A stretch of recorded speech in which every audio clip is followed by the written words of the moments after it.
buenas tardes. Continuando con el desarrollo del primer curso virtual de Derecho Registral, Inmobiliario y Catastral, a continuación tenemos la propiedad exclusiva y propiedad común, que es la sesión sexta del tercer módulo. Antes de hablar de propiedad exclusiva y propiedad común, tenemos que desarrollar qué tipos de propiedad existe en la legislación peruana. Como pueden ustedes observar, en la legislación peruana existe lo que denominamos propiedad, copropiedad, propiedad predial, propiedad exclusiva y propiedad común, propiedad superficiaria. Y muchos señalan, muchos profesores, muchos autores, dicen que también en el sistema peruano existe una multipropiedad. En realidad, nosotros debiéramos comenzar el curso señalando que este derecho de multipropiedad en el Perú no existe. Más bien, esta multipropiedad forma parte de una copropiedad donde hay acuerdos de uso por temporada. Sabemos que la multipropiedad es una propiedad compartida en el tiempo, ¿no? Algunos muy jocosamente o chistosamente señalan de que la multipropiedad es como que una persona no es por un tiempo para una y por otro tiempo para otra, ¿no? Igual la propiedad en el verano corresponderá en propiedad a unas personas, en invierno a otras personas, y así cada estación del año. Pero podría ser de otra manera también, ¿no? Tal vez cada 2 meses o cada 3 meses, pero en realidad esta multipropiedad, ¿no?, que fue aprobado por un decreto supremo en nuestro país, no es otra cosa que sino una copropiedad con acuerdo de uso de la propiedad, ¿no? En realidad nosotros no podríamos decir en el registro que una persona es exclusivamente propietario en el mes de verano, ¿no? Nosotros siempre sacamos, ¿no?, una titularidad, una copropiedad de todas las personas que son propietarios durante todo el año, porque todos son propietarios, y solamente en verano o en invierno será la calidad de uso, ¿no? Entonces, descartado, ¿no?, de nuestro punto de vista la multipropiedad, nos quedamos que en el sistema jurídico peruano la propiedad se circunscribe a lo que estamos señalando en las diapositivas. ¿Qué cosa es la propiedad? La propiedad en realidad es un derecho que recae sobre un bien, que es el máximo poder que tiene la persona sobre la cosa. Pueden haber otros derechos reales, otros derechos sobre la cosa, que son uso, usufructo, ¿no? Pero son derechos que corresponden, ¿no?, limitativamente. En cambio, la propiedad es el máximo poder sobre la cosa. En cambio, ¿qué cosa es la copropiedad? La copropiedad es la misma propiedad, pero que no se ejerce por una sola persona, sino por varios. En cambio, la propiedad predial no es otra cosa que la misma propiedad o la misma copropiedad, pero que esa propiedad recae sobre el suelo. Entonces hablamos de propiedad predial cuando hablamos de la propiedad del suelo. Y la propiedad del suelo tiene ciertas características, y esas características las vamos a señalar. ¿Y qué cosa es la propiedad exclusiva y propiedad común? Miren, la propiedad exclusiva y propiedad común también es un tipo de propiedad, pero que recae también en predios, pero no es igual que la propiedad predial. La propiedad predial hablamos de esta manera. Tenemos un suelo que puede ser cualquiera de estas chacras que ustedes pueden ver, cualquiera, y tenemos, pues acá sacamos, por ejemplo, esta chacrita, lo sacamos acá, y el propietario va a ser propietario en base al perímetro del predio, pero no solamente en base al perímetro del predio, sino hacia arriba y hacia abajo, hasta donde le sea útil al propietario. Eso es lo que dice nuestra Constitución, nuestro Código Civil, hacia arriba y hacia abajo, hasta donde le sea útil al propietario. La propiedad predial, entonces, es la propiedad del suelo, pero no solamente eso, sino todo aquello que se une a ese suelo o que está unido al suelo por debajo o sobre él. En este caso, si nosotros construimos sobre este suelo una casa, también va a ser parte de esta propiedad predial, esa casa, la edificación es parte de la propiedad predial por el fenómeno de la accesión. ¿En qué consiste la accesión? Todo lo que se une al predio es parte de ese mismo predio. Entonces, esto es la propiedad predial, pero la propiedad predial no es ilimitado. Aparentemente, en un primer concepto, nosotros decimos hacia arriba y hacia abajo, hasta donde le sea útil. Sin embargo, hay que destacar que debajo de del suelo puede haber recursos naturales, recursos mineros, que no son parte de la propiedad del propietario del suelo, sino más bien son propiedad del Estado. Pero no solamente eso, este proceso, esta propiedad predial está sujeto a estas limitaciones. ¿Cuáles son las limitaciones?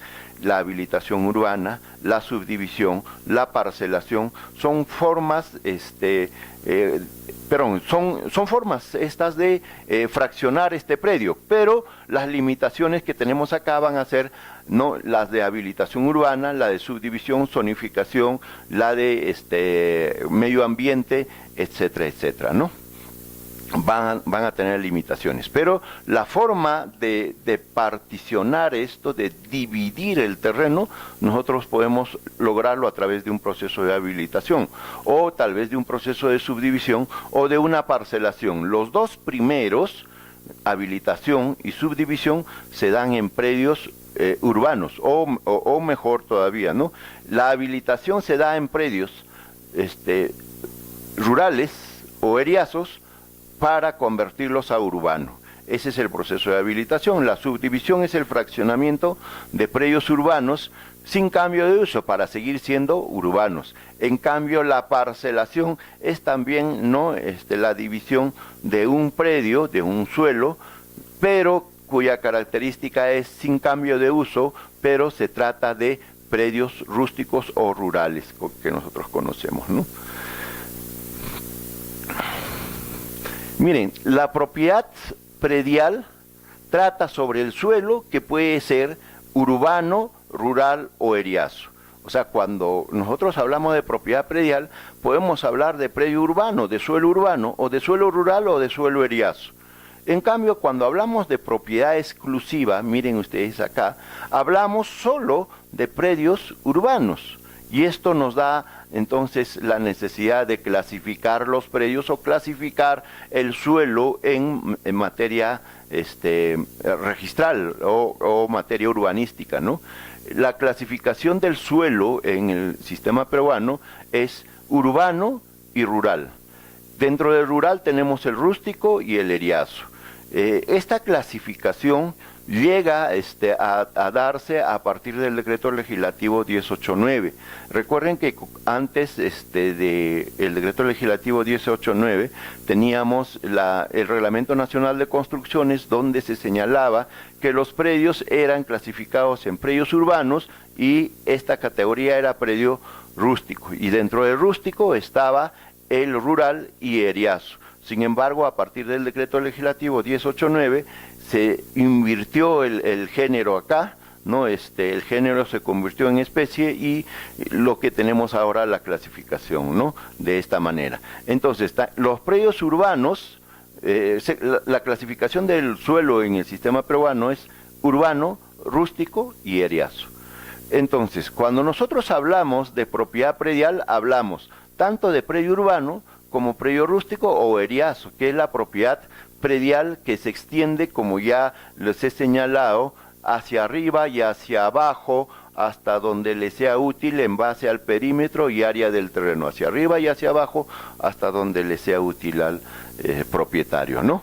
Sin embargo, no podemos hablar de propiedad exclusiva y propiedad común en todos estos predios. No podemos hablar de propiedad exclusiva y propiedad común en predios rústicos o eriazos.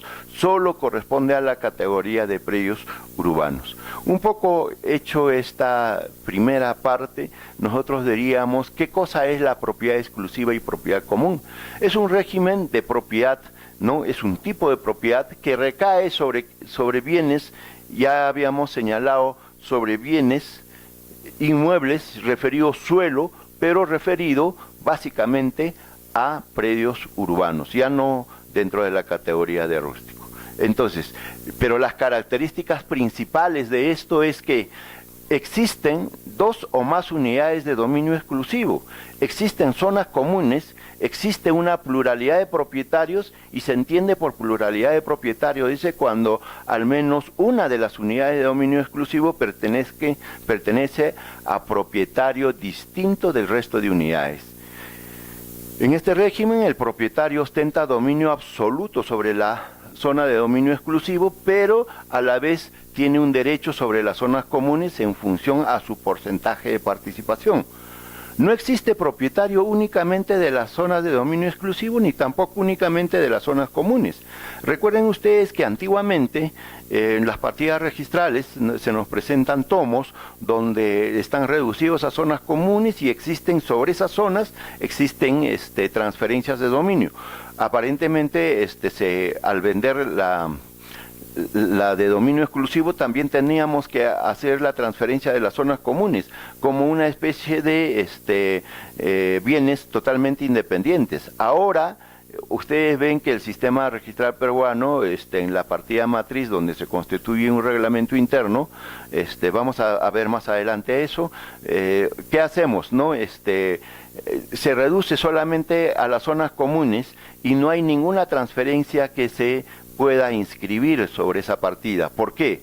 El decreto supremo, que es reglamento de la ley 27157, ha establecido de que al transferirse las zonas de dominio exclusivo, ¿no? Implícitamente también se transfieren las zonas comunes.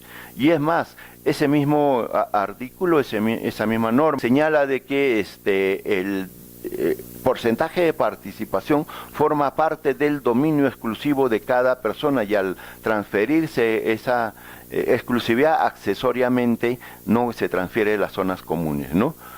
La existencia de dos o más unidades de dominio exclusivo y zonas comunes hace imprescindible que los propietarios, ¿no? Tengan que coordinar sobre los bienes comunes. Y por ello la necesidad de contar con un reglamento. ¿Cómo nosotros nos podemos poner de acuerdo sin tener reglas para ponernos de acuerdo? Y las reglas para ponerse de acuerdo es el reglamento interno. Pero si ustedes ven acá a los costados, miren que señala 1, 2, 3, 4. Las características de un régimen de propiedad exclusiva y propiedad común, aparte de recaer esta propiedad solo sobre bienes urbanos, sobre predios urbanos, tiene la siguiente característica: tiene que haber dos o más unidades, tiene que haber zonas comunes, ¿no? O al menos una zona común, tiene que haber una pluralidad de propietarios, y por último tiene que existir un reglamento interno que regule las relaciones entre estos propietarios. Vamos a ver algunos supuestos. Miren ustedes esta diapositiva. Hemos graficado acá un edificio de departamentos. ¿Qué quiere decir? Que tenemos una entrada y al interior pues habrá una escalera común que va a guiar a cada uno de los departamentos. Y hemos tratado de graficar acá que por cada piso van a existir dos departamentos. Y la parte delantera habrá toda una zona común, tanto las escaleras como los pasadizos, que nos sirven para accesar a cada una de las zonas. Pero imagínense ustedes, entonces estamos hablando de un edificio que por piso tiene 2 y tenemos un edificio de 8 departamentos, ¿no? Pero si nosotros ya imaginamos en este tipo de edificación, edificios de departamentos, vamos a tener que en el tercer piso, si nosotros graficamos, ¿no? Desde arriba hacia abajo, de manera imaginaria, vamos a tener, mira, aquí el departamento 302 y aquí el departamento 301. Y por aquí tenemos la escalera, ¿no? El hall, ¿no? El área de circulación, etcétera, que denominamos zona común. Pero ¿qué es el 302 y el 301? Son zonas de dominio exclusivo. El propietario del 302 no tiene nada que compartir respecto de este departamento con el resto. Pero ¿cómo no va a tener que compartir? No, para si hay necesidad de usar la escalera, usar los pasadizos, el hall, etcétera, para llegar a ese departamento. Entonces, habiendo una zona de dominio exclusivo, también hay una zona de dominio común. Y esta zona de dominio común no solamente está integrado pues, por el cajón de escalera, la escalera propiamente, no, sino también los pasadizos y todo aquello que sirve a 2 o más unidades. Pero si ustedes se han podido imaginar, a este tipo de unidades de dominio exclusivo se denomina en otros sistemas también propiedad horizontal, porque si nosotros nos ponemos a pensar y ya ingresamos al 302, miren, va a ser igual que nuestra propiedad predial o no. Nuestra propiedad predial tenemos un perímetro y se extiende hacia arriba y hacia abajo hasta donde le sea útil al propietario. De tal manera que podríamos nosotros como propietarios prediales, podríamos extender nuestra propiedad hacia el subsuelo, construir, por ejemplo, dos o tres o más, algunos han construido hasta 10 sótanos. Entonces, eso ocurre con nuestra propiedad de departamentos en edificio. Definitivamente no. Mira, tenemos acá un perímetro del 302, pero ese perímetro no se me va a extender hacia arriba y hacia abajo, porque hacia abajo está el 202, que es propiedad exclusiva de otra persona, y hacia arriba está el 402, que es propiedad, ¿no? Entonces, más que una propiedad horizontal, es una propiedad cúbica, porque si nosotros graficamos acá y nos imaginamos, lo que va a suceder es que el límite va a ser el perímetro, sí, pero también el piso. Pero no solamente el piso, sino también el techo.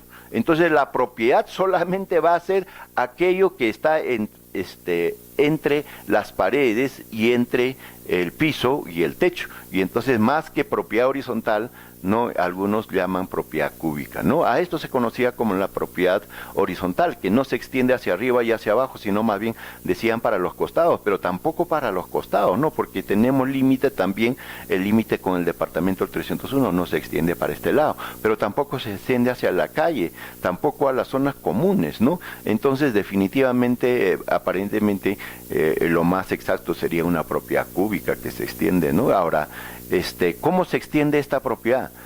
Cuando hacemos la declaratoria de fábrica, ahí, por ejemplo, habrá pues áreas, por ejemplo, que son, imagínense ustedes en el primer piso, debajo de la escalera.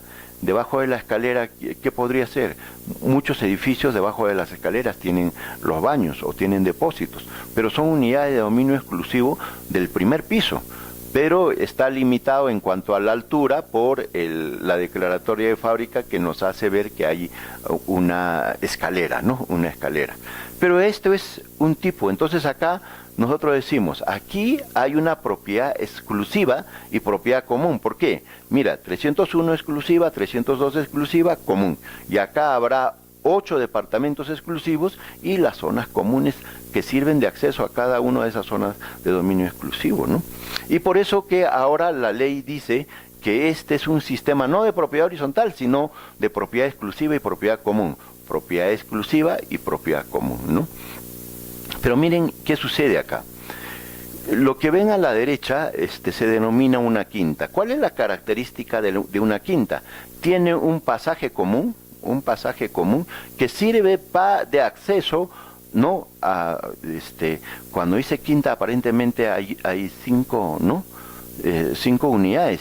Y algunos dicen, oye, mira, pero hay en realidad 5, A, B, C, D, más el pasaje son 5, por eso es una quinta. No, pero no solamente puede haber A, B, C, D como unidades, podrían haber 10 unidades que tengan un pasaje común, aún así siguen siendo quinta. O sea, el nombre de quinta obedece a que las diferentes unidades de dominio exclusivo están, ¿no?, unidos por un pasaje común, por un acceso común, ¿no? Pasaje o acceso común. Y miren ustedes, acá A tiene su puerta por acá, B su puerta por acá, C la puerta por acá y D por acá. Todos tienen, ¿no?, acceso por el pasaje común. Y a este tipo de edificación, unidades de dominio exclusivo, en este caso 4 unidades de dominio exclusivo con un pasaje común, se llama quinta, ¿no? Se llama quinta. Recuerden que no solamente pueden ser 4, pueden ser más. La característica básica, entonces, nuevamente reitero, pasaje común. Pero si ustedes se pueden dar cuenta, aquí que teníamos zonas de dominio exclusivo y área común, zona de dominio exclusivo, área común, pero y acá en el pasaje igual, mira, zona de dominio exclusivo, pasaje común, zona de dominio exclusivo, pasaje común. Entonces este también es un régimen de propiedad exclusiva y propiedad común. Miren acá otra situación, se llama condominio. La diferencia entre un condominio y una quinta, ¿cuál es? La quinta solo tiene un pasaje de acceso a cada una de las unidades, pero esta es un poco más compleja, ¿no? Tenemos acá, hemos tratado de ponerle celeste, pero parece que no se nota, es una piscina. Por acá está la cancha de tenis, acá está en cada uno el arco y es una canchita de fútbol. Por acá podemos tener una cancha de juegos, no para niños, etcétera, ¿no? Entonces, ¿cuál es la característica de un condominio? Conjunto de unidades de dominio exclusivo, en este caso hemos puesto más de 4, podrían ser 4 también, pero la característica, la diferencia es la zona común. Acá la zona común es un pasaje de acceso a cada una de estas unidades, en cambio acá son áreas, ¿no?, comunes de recreación, áreas recreativas comunes, acá dice área de recreo, ¿no?, áreas recreativas comunes. Entonces eso es lo que tenemos en un condominio. Pero miren ustedes qué sucede acá. Estos se llaman centros y galerías comerciales. Mira, tenemos pasajes comunes por acá, pasajes comunes por acá también. Mira, ¿qué tenemos? Zonas de dominio exclusivo, 1, 2, 3, etcétera, hasta, ¿cuántos hay por acá? 36 unidades, me parece más todavía, rodeados por pasajes comunes, ¿no? Pero estas unidades de dominio exclusivo, a diferencia de estos, ¿qué tienen, no? Estas son unidades de dominio exclusivo destinadas a vivienda. En cambio, estos son unidades de dominio exclusivo, ¿no?, destinados a comercio. Por eso centros y galerías comerciales, ¿no? Este es un tipo de centros y galerías comerciales, donde hay nuevamente zonas de dominio exclusivo y zonas comunes. Y por eso a este régimen se le denomina propiedad exclusiva y propiedad común. Miren, diferencias en todo caso para ver. Lo clásico en el mundo y en el Perú era esto. Antes a esto se le denominaba propiedad exclusiva y propiedad horizontal, que ahora le hemos cambiado propiedad exclusiva y propiedad común. Pero por excepción, también se extendía a este tipo de unidades de dominio exclusivo, ¿no? ¿Cuál era la característica en el sistema anterior?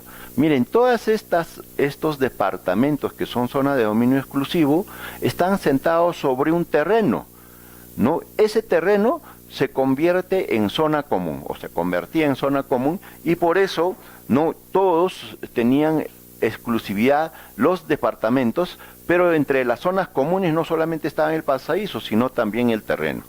Como teníamos que asimilar la propiedad horizontal a estos tipos de regímenes, ¿qué ha pasado? El anterior sistema nos decía que en la quinta todo el terreno sobre el cual está todo el conjunto de unidades de dominio exclusivo, todo formaba parte de un sistema donde el terreno era común.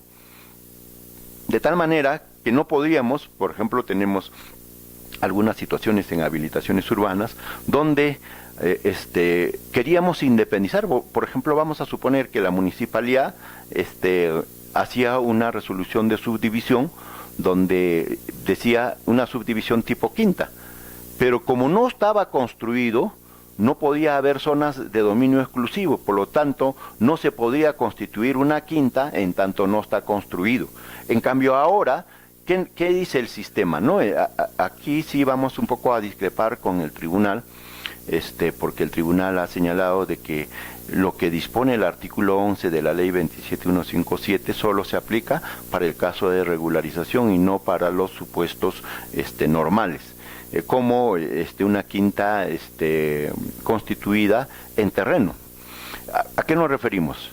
El artículo 11 dice que cualquiera sea el sistema, mira, centros, ¿no?, y galerías comerciales, condominios, quintas, el terreno sobre el cual está edificado el terreno de las unidades de dominio exclusivo no son comunes. Entonces, con el sistema anterior, todo este terreno sobre el cual están las 4 unidades era declarado común. Ahora solo es común el pasaje. La zona de dominio exclusivo de C, del departamento C o de la casa C, sería como si fuera una propiedad predial, ¿no?, en base al perímetro del terreno, de su terreno, hacia arriba y hacia abajo, hasta donde le sea útil al propietario. Pero lo único común de todos estos serían el pasaje de acceso común. Igual, en este caso, ¿no?, podríamos construir un sótano, podríamos construir un piso más, etcétera, pero acá ¿qué tenemos? Que lo único común va a ser el área de recreo. Pero hay alguna cosita acá que debemos ver. Miren, si ustedes se están dando cuenta, en este sistema, ¿cómo podemos mantener las zonas comunes?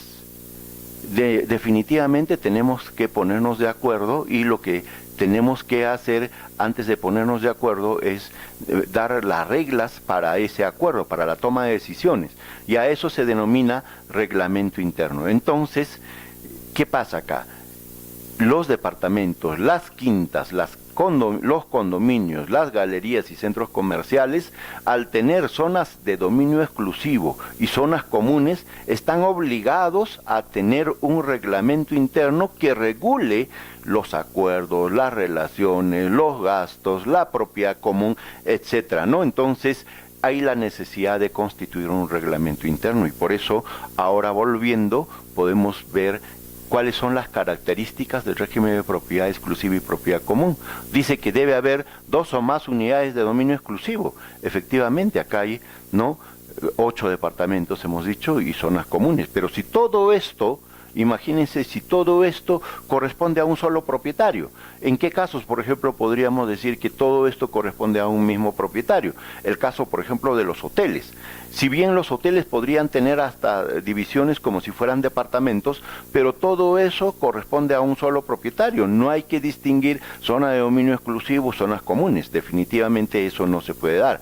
Pero si hay más de 2 zonas de dominio exclusivo y una zona común, hay la necesidad, la obligación de constituir reglamento interno.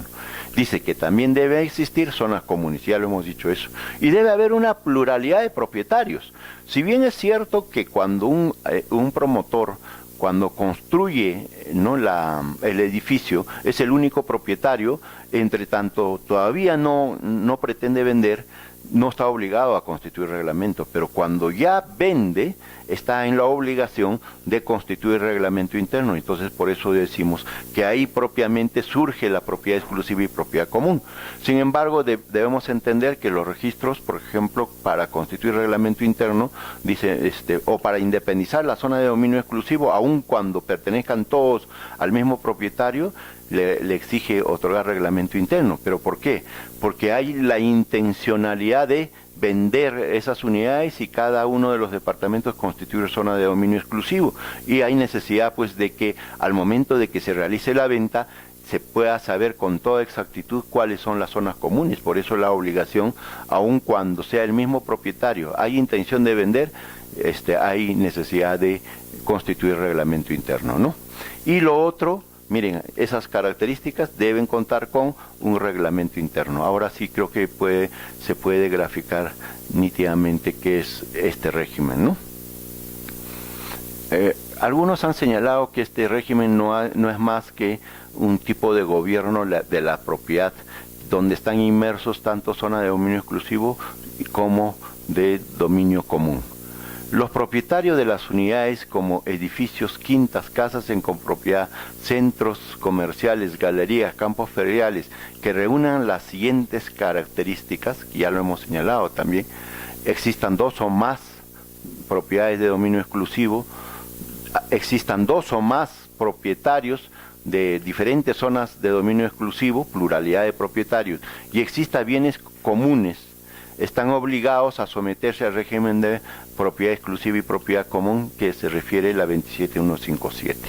Miren, en realidad mucho se ha hablado también, esta ley trae, ¿no?, un régimen también distinto, alterno, que es el régimen de propiedad, régimen de copropiedad con independización. Y se ha dicho, ¿no?, que la 27157 y su reglamento regulan todos estos y mandan hacia el Código Civil para ver este régimen. Pero en realidad, cuando ya se ha hecho un estudio profundo de la diferencia entre estos dos regímenes, porque antiguamente se nos decía, no, que el régimen de propiedad exclusiva y propiedad común no señala de que el terreno es común, pero en el régimen de copropiedad el terreno no es propiedad común, lo cual es falso. Ya saben ustedes que debajo de la propiedad exclusiva, en las quintas, en los condominios, ese terreno es propiedad exclusiva, no es común. Entonces esa no es la diferencia, ¿no? Otros habían señalado de que en el régimen de copropiedad con independización no hay necesidad de tener reglamento interno, pero ya sabemos que existe modelo de reglamento interno donde se ha dicho que también el régimen de copropiedad con independización tiene su reglamento. Entonces, ¿cuál es la diferencia entre el régimen de copropiedad no con independización y el régimen de propiedad exclusiva y propiedad común? Nada más ni nada menos que la toma de acuerdos. La toma de acuerdos en el régimen de copropiedad no con independización se rigen por las reglas del artículo 971 del Código Civil, donde la mayoría de acuerdos es por mayoría absoluta o en todo caso unanimidad. Por ejemplo, para modificar el predio, unanimidad; para arrendar, para introducir modificaciones, para disponer, todo es unanimidad. Entonces, si nosotros queremos hacer un régimen complejo, elegiríamos un régimen de copropiedad con independización. Pero eso, a la larga, ¿qué tenemos? Nosotros hemos tratado de eliminar un régimen tan autoritario, tan problemático y hasta cierto punto inmanejable como la 22.11.2, donde se exigía pues que la mayoría de acuerdos sea por más del 50% mayoría calificada, y hemos flexibilizado ese sistema. Los que quieren pertenecer, entre comillas, a esas reglas tan rígidas, se someten al régimen de copropiedad con independización. Pero los que quieren, ¿no?, las reglas de la mayoría simple, en el segundo acuerdo con los que asistan, no se van por el régimen de propiedad exclusiva y propiedad común. Entonces, la única diferencia entre dos regímenes es solamente la toma de acuerdos que realiza la Junta de Propietarios. Más difícil en el régimen de copropiedad con independización, porque las reglas deben ser mayores al 66% o unanimidad para la mayoría de acuerdos, ¿no? ¿Quiénes están obligados? Ya hemos dicho, cuando un propietario quiere transferir un departamento y es un edificio de departamentos, tiene la obligación, ¿no? No solamente tiene la obligación de constituir reglamento interno, sino también definir pues cuáles son las zonas de dominio exclusivo y cuáles son las zonas de dominio común. Pero aquí hay una situación. El régimen de propiedad exclusiva y propiedad común y el régimen de copropiedad con independización, este régimen alterno, solamente pueden elegir este tipo de propiedades. A ver, acá podríamos nosotros elegir un régimen de copropiedad con independización y la copropiedad sería sobre el pasaje y cada uno sería dominio exclusivo. O también podríamos en este régimen elegir propiedad exclusiva y propiedad común, donde el área de pasaje es común y el resto dominio exclusivo. Pero cuando nosotros vemos aquí cómo elegimos régimen de copropiedad, acá no hay forma de elegir régimen de copropiedad. Por eso dice que los departamentos en edificios solo pueden optar por un régimen de propiedad exclusiva y propiedad común y no por el régimen de copropiedad con independización. Pero estos regímenes, estos tres, tipo de edificación sí pueden elegir entre régimen de copropiedad con independización y régimen de propiedad exclusiva y propiedad común. La diferencia, vuelvo a recalcar, la única diferencia es la toma de acuerdos. La toma de acuerdos, por ejemplo, acá, ¿cómo podríamos nosotros definir el uso acá si necesitamos mayoría? Queremos alquilar, por ejemplo, no sé, por acá podemos unos stands y queremos alquilar y necesitamos unanimidad para eso. No tiene sentido que nos compliquemos el asunto y elijamos régimen de copropiedad con independización. Del 100% de reglamentos internos que se inscriben en el registro, deben ser, si mal no me equivoco, 99.9 los que se acogen. No es difícil ver, no, que se acojan al régimen de copropiedad con independización. Algunos erróneamente creían de que en este régimen es que se elige el régimen de copropiedad con independización, pero cuando ya entienden cuál es la diferencia, todos optan por el régimen de propiedad exclusiva y propiedad común, ¿no? Obligación de constituir entonces reglamento interno cuando vamos a vender. ¿Qué cosa es un reglamento interno? Desde el punto de vista del acto jurídico, es un acuerdo de la pluralidad de propietarios para regular la relación que tendrán al formar parte del régimen de propiedad exclusiva y propiedad común. En realidad, esta definición es desde el punto de vista que el promotor, ¿no?, de la edificación no hizo el reglamento interno y entonces cada uno de los propietarios, ¿no?, de los departamentos se reúnen y acuerdan otorgar pues el reglamento interno, ¿no? Esta situación es bastante difícil. En la experiencia de registrador, que tengo más de 20 años, yo solamente he visto un solo caso, y cuando he preguntado al resto de los registradores me dicen que no ha habido en parte de sus experiencias un reglamento de este tipo, ¿no?, donde los compradores acuerdan no otorgar el reglamento interno. La mayor parte de reglamentos que vienen al registro son los que otorga el promotor. Así lo haya vendido ya hace 10 años, el promotor está haciendo el reglamento interno, ¿no? Esto se agota, ¿no?, con el consentimiento de los contratantes, es decir, cuando acuerdan las normas del reglamento interno, ahí termina como contrato. Pero después de que ya uno termina el acuerdo, lo inscribe en el registro, ya eso se convierte como una ley. Por eso algunos sostienen que el contrato es ley entre las partes. En realidad este es un contrato que han hecho entre los propietarios de la zona de dominio exclusivo, y luego se regula como si fuera una ley, ¿no? ¿Qué quiere decir eso? Les va a regular los acuerdos, la toma de decisiones. Queremos elegir al presidente de la Junta de Propietarios, nos va a regir el reglamento interno, ¿no? Entonces, eso es el otro punto de vista. Desde el punto de vista de regulación, el reglamento interno es una norma que va a guiar la vida de esa Junta de Propietarios. ¿Cuáles son los requisitos del reglamento interno? El reglamento interno debe tener obligatoriamente los siguientes requisitos, ¿no? Determinación de la unidad matriz, o sea, yo tengo que describir, ¿no?, que se trata, en este caso, por ejemplo, de un edificio que consta de 8 departamentos, ¿no?, y zonas comunes. En este caso tendré que decir que se trata de una propiedad que tiene 4 zonas de dominio exclusivo y un pasaje común. Igual, acá tendré que describir las características. A eso se refiere, ¿no?, que describamos la unidad matriz. Y en relación a las secciones de propiedad exclusiva, señalando área, número, o sea, ahí estoy diciendo, ¿no?, 8 departamentos, ¿no? La numeración, departamento 101, 102, 201, 202, etcétera, ¿no? El uso al que debe estar destinado, vivienda, comercio, ¿no?, oficina, etcétera. Y debe también establecerse zonas comunes. Entonces, acá, en principio, la matriz, la zona de dominio exclusivo, las zonas comunes. Pero respecto de las zonas comunes, tenemos que detallar en el reglamento cuáles son esas zonas que son intransferibles.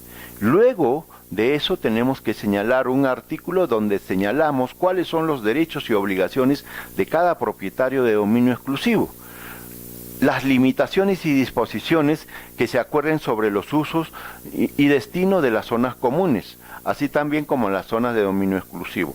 Por ejemplo, aquí podemos señalar que no se permiten mascotas, por ejemplo, ¿no? Podemos tener reglamentos especiales para referidos a usos, obras, propagandas, etcétera. Esto básicamente para los centros comerciales, ¿no? Por ejemplo, en el centro comercial podríamos tener una vitrina y en esa vitrina, o sea, cómo vamos a usar, ¿no? Tal vez podamos exhibir, pues, ¿no? Algo que esté contra la moral, etcétera, que vamos a prohibir en el reglamento, ¿no?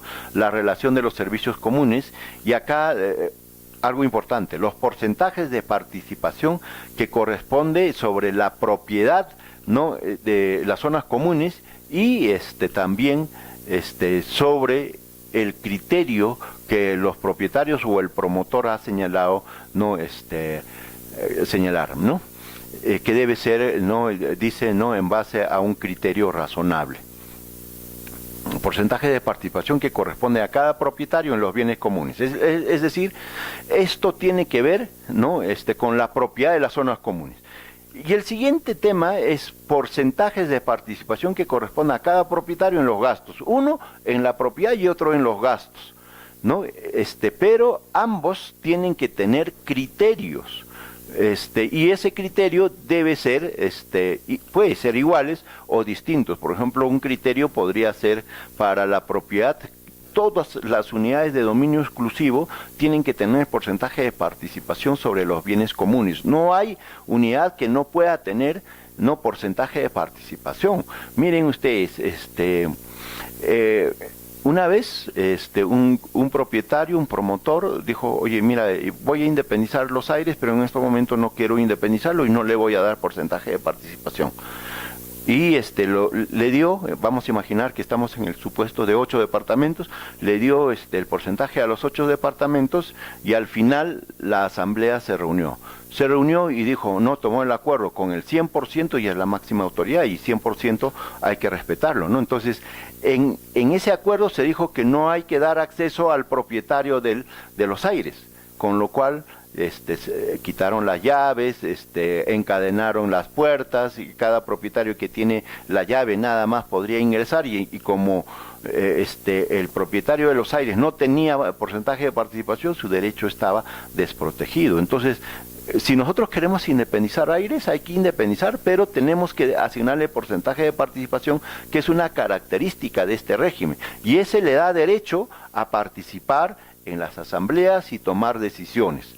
Pero cosa distinta sería el tema de los gastos comunes, ¿no? Miren, ¿qué hace el propietario de Los Aires, ¿no? Contribuyendo sobre la limpieza, ¿no? ¿Acaso están limpiando Los Aires, etcétera? Entonces, podríamos nosotros elegir que los porcentajes de participación sean en función al área ocupada de cada unidad de dominio exclusivo, con lo cual le toca porcentaje de participación también a Los Aires, pero los gastos comunes solo los que tienen construcción, área techada. Entonces ya lo hemos hecho en función distinta. Pero algo importante acá, hay que establecer un criterio para asignar ese porcentaje, y todos los porcentajes de la zona de dominio exclusivo deben responder a ese criterio. De tal forma que, por ejemplo, si nosotros decimos que es en función al área techada, y este propietario que tenía reservado Los Aires construye 2 departamentos más, ahora, como ya hemos establecido que el criterio en cuanto a los gastos es en función al área techada, lo que vamos a tener que hacer, una vez que ya hizo la construcción de 2 departamentos nuevos, ya no se va a dividir los gastos entre 8, sino entre 10. Y para eso no hay acuerdo que tengamos que tomar, simplemente establecer establecer el porcentaje en función al criterio que hemos adoptado, con lo cual ya la modificación, como vamos a ver más adelante, no tendría por qué ser aprobado por la Junta de Propietarios. ¿Qué más? el régimen de la Junta de Propietarios, sus órganos de administración, si vamos a tener solamente un presidente, un tesorero, y cuáles son las responsabilidades. Vamos a conformar acá la directiva de la Junta de Propietarios. Todo lo relativo a las sesiones ordinarias y extraordinarias, quórum, votaciones, acuerdos, funciones y demás, ¿no?, de la Junta de Propietarios. Y después cualquier acuerdo que puedan adoptar los propietarios. Eso es el contenido del reglamento interno, pero acá vamos a ver otro tema que también este es un tema que mucho nos confunde. Una cosa es constituir un reglamento interno, otro es adecuar un reglamento interno, modificar un reglamento interno y regularizar un reglamento interno, ¿no? Miren, la constitución de un reglamento interno, en principio, casi siempre lo hace el propietario promotor, quien construye el edificio, él es el que hace el reglamento interno, ¿no? En este caso, ¿qué tiene que pasar? ¿No? Generalmente, dice no acá, generalmente la constitución del reglamento interno lo hace el propietario promotor de la edificación conforme lo establece en el artículo 39 de la ley 27157, quien a su libre criterio y como propietario de toda la edificación elabora el reglamento interno y en muchos casos él mismo se elige como primer presidente de la Junta de Propietarios. Entonces, ahí no hay pues los propietarios, o sea, cuando todavía ha terminado de construir el edificio, no hay propietarios. Entonces, ¿quién le corresponde hacer el reglamento? Al promotor, pues, ¿no?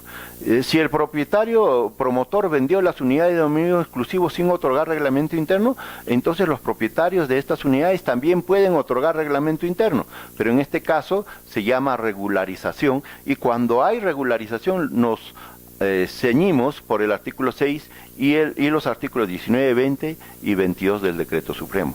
¿Qué es lo que habría pasado? Miren ustedes acá. Un reglamento se constituye por el promotor, pero si el promotor vendió alguno de los departamentos o todos los departamentos sin constituir reglamento interno, está mal, pues, ¿no? Entonces, en principio debe ser antes de vender, se debe otorgar el reglamento interno, eso es lo normal.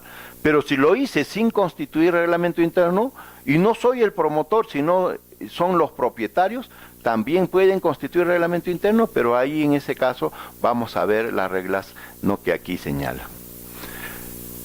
¿Qué cosa es una adecuación? Entonces, nuevamente, la constitución de un reglamento interno, en principio debe ser por el promotor, ¿no? Pero si ya vendió las unidades sin otorgar reglamento interno, ya no estoy en la constitución netamente de un reglamento interno, sino estoy en un caso de regularización del reglamento interno, que lo vamos a ver más adelante. Pero ¿qué cosa es una adecuación? Una edificación antigua, antes de la vigencia de la ley 27157, antes del año 1999, ¿qué pasa, no? Está inscrito la edificación y el reglamento en el registro antes del 20 de julio de 1999, entonces lo que la norma dice, están obligados a cambiar el reglamento interno, adoptando ese reglamento interno a las normas de la 27157. En este caso se requiere la adecuación sea aprobada por más del 50% en primera convocatoria y en segunda convocatoria los que asistan, ¿no? ¿Y cuál es la formalidad del reglamento? Acá dice, según la tercera disposición final, la 12ª de la ley, del Decreto Supremo 035, nos dicen que esta adecuación debe ser por escritura pública o documento privado. Pero antes tiene que haber el acuerdo. Acá nos señala que al menos debe ser aprobado en primera convocatoria más del 50%, y acá vamos a ver, pues, ¿no?, cómo si en el instrumento intervienen todos los propietarios para adecuar el reglamento interno, que si son 10 los propietarios y los 10 intervienen, no habría tema de reclamar un acta de junta de propietarios. Pero si no asiste todos, ¿no?, acá tienen que legalizar la firma de todos o otorgar la escritura pública a todos. Pero eso generalmente no ocurre. Pero cuando no hay la intervención de todos, el 100%, tenemos que hacer primero tenemos que hacer una convocatoria y después tenemos que hacer un acta de junta de propietarios. Dice, si en el instrumento no intervienen todos los propietarios, entonces deben ser otorgados por el presidente de la junta de propietarios. En este caso, además de adjuntarse, debe adjuntarse constancia de convocatoria y copia certificada del acta de junta de propietarios. A ver, recapitulando, si intervienen todos los propietarios, basta por sí mismo la escritura pública o el documento privado sin necesidad de adjuntar otro documento. Pero si no intervienen todos los propietarios en el documento privado o en la escritura pública, el que tiene que elevar a escritura pública es el presidente de la Junta de Propietarios, adjuntando constancia de convocatoria y copia certificada del acta de Junta de Propietarios. A ver, esta constancia de convocatoria, las constancias de convocatoria en realidad debieran presentarse en originales. Sin embargo, el reglamento de inscripciones señala que en lugar de las constancias de convocatorias puede hacerse, ¿no?, una declaración jurada de quórum y convocatoria, o en este caso simplemente constancia de convocatoria. Y esta constancia de convocatoria dirá, pues no, juro bajo juramento haber convocado a todos y cada uno de los propietarios de las zonas de dominio exclusivo, ¿no? Y hacerse cargo de esa convocatoria. Dice acá, requisitos de la convocatoria están regulados en el artículo 146 del reglamento de la ley 27157.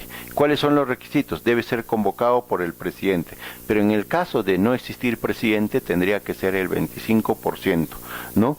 Ahora, cuando se trata, este tema de la convocatoria no solamente aplica al tema de la adecuación, sino también a la modificación. Por eso dice que debe ser por el presidente, salvo disposición distinta del reglamento, porque el reglamento podría decir que quien convoca es el secretario, pero es difícil, ¿no? La mayoría de reglamentos internos, el que convoca es el presidente, ¿no? Y es más, o sea, según la jurisprudencia, el presidente mantiene esa facultad de convocatoria aun cuando su periodo eleccionario ha fenecido, ¿no? Debe realizarse con una anticipación no menor de 5 días naturales. O sea, hay una regla ahí que observar, ¿no? Debe realizarse mediante aviso contenido en carta, esquela o cualquier otro medio que permita dejar constancia de entrega o recepción, y carteles publicados en las vitrinas situados en lugares visibles de la edificación. Entonces, estas son las formalidades que establece el artículo 146. Los avisos y carteles contendrán la indicación de día, hora, lugar de la reunión y las materias a tratarse, ¿no? Ese es para citarlos y decirles, vamos a tener una asamblea, vamos a adecuar nuestro reglamento interno, pero también aplica para elegir, por ejemplo, al presidente de la Junta de Propietarios, también aplica para hacer la modificación. Debe ser la formalidad de la convocatoria en forma general. Pero también tenemos requisitos del acta. El acta debe indicar estas formalidades. En primer lugar, fecha y hora en el que se realizó. Aquí hay una cosa importante. La ley y el reglamento han establecido que no puede sesionarse en lugar distinto al edificio al que corresponde el régimen de propiedad exclusiva y propiedad común. ¿Ya? Eso hay que tener en cuenta también. Lugar, fecha y hora. El lugar no puede ser un lugar distinto al de la edificación, al del predio matriz. La relación de los propietarios concurrentes con indicación de sus porcentajes de participación. Aquí le ponemos un resaltado, porque siempre el defecto que tenemos es que no indicamos los porcentajes de participación. Solamente hacemos la relación de propietarios, pero no la indicación de sus porcentajes. Y aquí hay que tener bastante cuidado. El nombre de las personas que actuaron como presidente y secretario de la Junta, eso es importante, también omitimos quienes, ¿no? Como ya tenemos presidente y ya tenemos secretario, damos por hecho de que ellos están participando. No, tiene que hacerse constar en forma expresa en el acta. Los puntos de la agenda, ¿no? Y punto de la agenda debe concordar con los requisitos de la convocatoria, pues, ¿no? Aquí dicen, mira, ve, los avisos y carteles contendrán la indicación día, hora, lugar de la reunión y las materias a tratarse, o mejor dicho, los puntos de la agenda, la forma y resultado de la votación y los acuerdos adoptados, ¿no? Entonces, el ganador es fulano de tal, no solamente eso, sino hay que decir cómo se eligieron y cuál ha sido el resultado de esa elección, ¿no? Ser firmado por el presidente y secretario o por los miembros de la directiva si lo hubiera, y por todos los participantes en la Junta. En algunos casos, los reglamentos internos de cada edificio dicen que puede ser firmado por, en representación de la Junta, de los participantes, 2 personas que se eligen, no en la Asamblea. Modificación del reglamento interno. Modificación del reglamento interno. Mira, cuando modificamos un reglamento interno ya inscrito, puede recaer. ¿Qué cosa es la modificación de un reglamento interno? Es el cambio que se realiza al contenido del reglamento interno ya inscrito, ¿no? En este caso, ese cambio puede ser respecto de las zonas comunes, es decir, que ya ciertas zonas comunes no van a ser comunes, sino de dominio exclusivo. ¿Ya? Entonces, en este caso hay una modificación del reglamento interno. También hay modificación en cuanto a los porcentajes de participación sobre las zonas comunes y sobre cualquier otro contenido que no sean estos 2 puntos, ¿no? Entonces, la modificación del reglamento interno, el contenido del reglamento interno se puede modificar, y hay estas 3 clases de modificación. Pero ¿por qué hacemos diferencia de estas 3 clases de modificación? Porque para cada uno de estos requerimos un acuerdo especial, ¿no? Miren, tratándose de modificación de zonas comunes, hay que hacer la convocatoria en forma específica diciendo que vamos a vender o vamos a modificar el depósito número tanto, que ya no va a ser depósito sino común, va a ser un depósito de dominio exclusivo, o que si teníamos zonas de estacionamientos comunes, ahora ya no van a ser zonas de estacionamientos comunes, sino van a ser zonas de dominio exclusivo, y vamos a modificar. Pero para este acuerdo necesitamos que al menos lo tomen ese acuerdo 2/3 partes de los porcentajes de participación, que inclusive contamos a los no asistentes, y si no asisten, y al resto que no asistió, debemos darle un plazo de 20 días para que puedan plantear alguna observación al respecto. Pero el reglamento dice que esa observación lo vamos a tomar simplemente como una salvedad. El requisito principal es que tenemos que tomar el acuerdo por más de 2/3 partes. La modificación de porcentaje de participación. Aquí hay todavía creo yo, un concepto de la anterior ley que tenemos que cambiar. Mire, según la anterior ley, para modificar el porcentaje de participación se requería un acuerdo calificado de 2/3 partes de los porcentajes de participación. Y eso ha quedado en nuestra mente, y cada vez que hablamos de modificación de porcentaje de participación, le requerimos acuerdo calificado, que es 2/3 partes de los porcentajes. Pero la ley ha cambiado y debiéramos nosotros también cambiar. Lo que la ley nos está diciendo es que los porcentajes de participación se pueden hacer un reajuste. ¿Qué dice? Bien, los porcentajes de participación de los propietarios en el dominio de los bienes comunes se fijará en el reglamento interno. O sea, en principio eso, como ya lo hemos visto en los requisitos, se fija en el reglamento interno.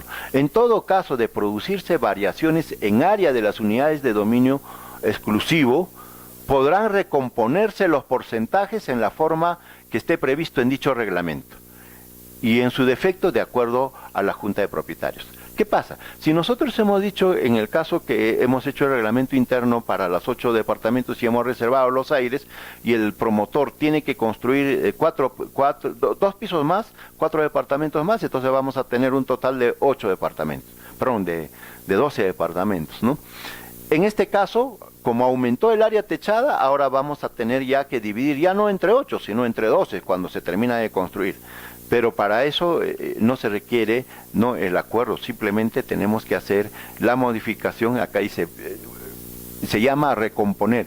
En ese caso tenemos que recomponer, y para eso no necesitamos acuerdo de la Junta de Propietarios. Para los demás casos dice acuerdo de Junta de Propietarios. Pero también hay otro supuesto, cuando se acumula, o sea, yo tengo 2 departamentos y lo quiero unir, y entonces ¿qué hago? Sumo los porcentajes de ambos departamentos y logré pues obtener, ¿no?